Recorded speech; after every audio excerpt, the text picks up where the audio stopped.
നമ്മൾ കഴിഞ്ഞ ദിവസം ഉണ്ടാക്കിയ ഗ്രേപ്പ് ജ്യൂസിന്റെ റെസിപ്പീസ് കുറെ പേര് ചോദിച്ചിട്ടുണ്ടായിരുന്നു. അപ്പൊ അവർക്ക് വേണ്ടിയിട്ട് നമ്മൾ ഇന്നും ജ്യൂസ് ഉണ്ടാക്കിയിട്ടുണ്ട്.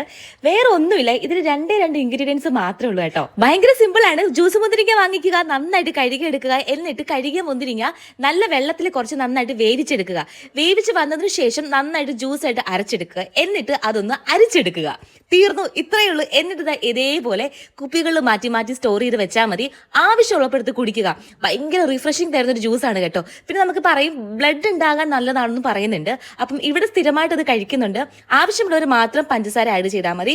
വേവിക്കുന്ന സമയത്ത് ശകലം ഏലക്കയും കൂടെ ആഡ് ചെയ്യുകയാണെങ്കിൽ ഭയങ്കര ടേസ്റ്റ് ആയിരിക്കും കേട്ടോ. ഈ ചെറിയ കുപ്പികളുടെ ഞാൻ ഇട്ടിരിക്കുന്ന ഡ്രസ്സിന്റെ ലിങ്ക് ലെഫ്റ്റ് സൈഡിൽ താഴെ കൊടുത്തിരിക്കാം. നമുക്ക് ഭയങ്കര യൂസ്ഫുൾ ആണ് കേട്ടോ. ഈ കുപ്പികൾ ഭയങ്കര നല്ല രസമാണ് ഇതിലിങ്ങനെ കുടിക്കാനായിട്ട്. തണുപ്പിച്ച് കുടിക്കുക, അതാണ് ഏറ്റവും ബെറ്റർ കേട്ടോ. ഇനി ഇപ്പൊ ഗസ്റ്റുകൾ വരുമ്പോൾ അവർക്ക് കൊടുക്കാനും നല്ലൊരു ഐറ്റം ആണ്. അപ്പൊ നിങ്ങൾ ട്രൈ ചെയ്ത് നോക്കണം. എനിക്ക് തോന്നുന്നു ഓൾമോസ്റ്റ് എല്ലാവരും ഉണ്ടാക്കി കഴിക്കുന്ന ഒരു ജ്യൂസാണ്. അപ്പം അത്രയേ ഉള്ളൂ. ലെഫ്റ്റ് സൈഡിൽ താഴെ ലിങ്ക് ഉണ്ട്, തുറന്നു നോക്കാം. ടാറ്റാ.